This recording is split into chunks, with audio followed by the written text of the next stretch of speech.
गावाला जायचं होतं म्हणून सकाळी लवकर उठले आणि पहिले भांड्यांपासूनच सुरुवात केली. पहिले भांडे लावून घेतले आणि त्यानंतर कपडे वाळलेले होते ते कपडे पण काढून घेतले.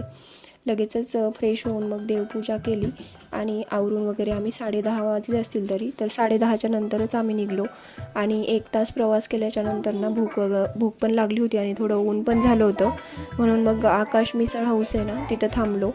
तिथं नाश्ता वगैरे केला आणि तिथं हत्तीचा एक स्टॅच्यू होता, तो स्वामिनीला खूप जास्त आवडला. तर मग तिथे फोटोज आणि बरेचसे व्हिडिओ पण काढले. बाहेर कुठं गेल्यानंतर ना स्वामिनी पहिले फोटो असो किंवा व्हिडिओ असो देत, पहिले पप्पासोबतच काढते आणि मग त्याच्यानंतर मग माझा नंबर लागतो. त्या दोघांचे मनसोक्त फोटो काढून झाले आणि त्यानंतर मग माझे आणि स्वामिनीचे पण थोडेसे फोटोज आणि व्हिडिओ काढले. आणि त्याच्यानंतर आम्हाला परत पुढे पण 1-1.5 तासाचा अजून रस्ता होता आणि ऊन पण भरपूर झालेलं होतं.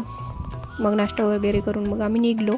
स्वामिनीच्या डोक्याला मग रुमाल बांधला होता. 2 व्हीलरवरच यावेळी आम्ही प्रवास केला, पण 2 व्हीलरवरच बरं पडतं खरंच. 2.5 ते 3 तास लागतात गावाला जायला.